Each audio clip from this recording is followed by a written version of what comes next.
Hi, my name is Chris Martin, and I feel really great about being Conan O'Brien's friend. That's sweet. I feel great about being here with you. I don't know what we just did. We tried to high five. I think I put my hand out in the incorrect way. Well, we reached across the aisle. We did. Immediately fell in love with you once our hands touched, I have to say. I fell in love with you years ago. So it's very sweet. Well, it's nice. You and the gents from Coldplay did the show a number of times, and then you came on and we chatted once, but I've always wanted to do this. Every time I've run into you, you seemed like a fascinating, smart, witty guy. But in that other format, I can't just sit and talk to you. And sort in the chat show format. Well, because it's 6, 7. No, it is supposed to be the idea. Right.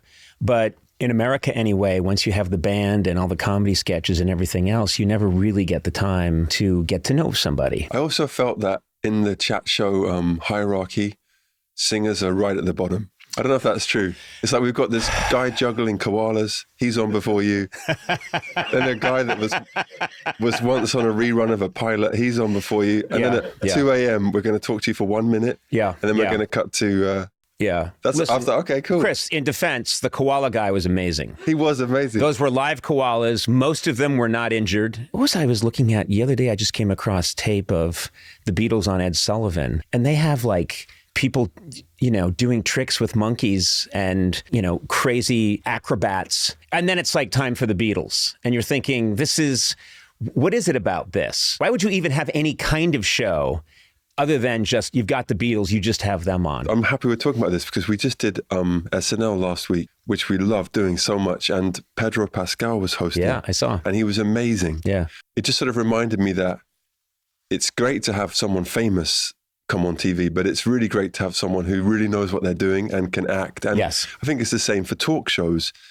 There's great guests and there's probably ones so you have to scrape the barrel a bit. Oh, I'm happy to name names. No, don't name names. But also, if you think about like all the competitive music shows, the Voice and all, you have to remember everything is a TV show, or the Grammys. That's what it is first and foremost. And so even if you're the most interesting composer in the world, it might not be great TV. Right. That's the way I've always looked at it. I'll tell you that this is something that I think it's exceptional for actors in the UK many times, which is over the 30 years that I was doing that TV stuff, I noticed that American actors, I'm talking about great actors, terrific actors, top of the top, they mutter, they give one-syllable answers.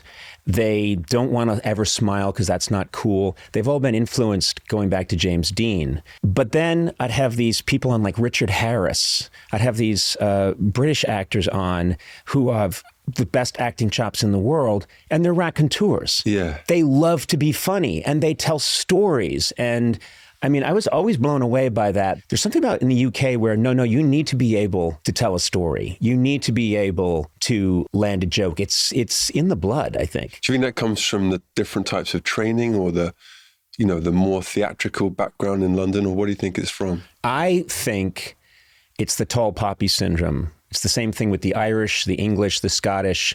They're very self-aware.